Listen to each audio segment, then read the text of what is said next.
Hey CCW, you've almost made it.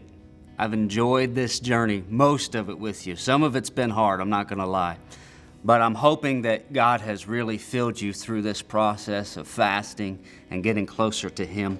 But I want to talk to you about peace today. You know, I got into a few fights growing up, and one thing I thought about over all them fights, I was reviewing them in my mind, and I thought not one of them had to happen.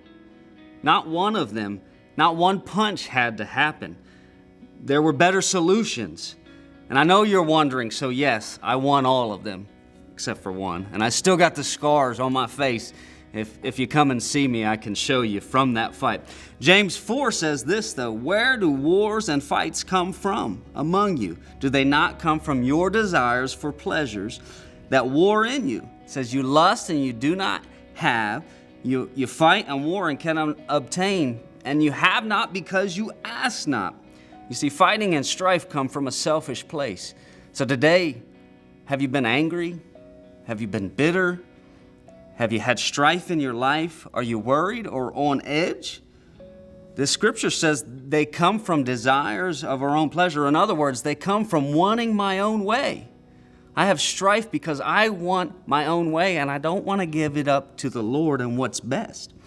Philippians 4 says this, don't be anxious for anything, but in everything let your requests be made known unto God, and the peace of God that passes all understanding will guard your heart.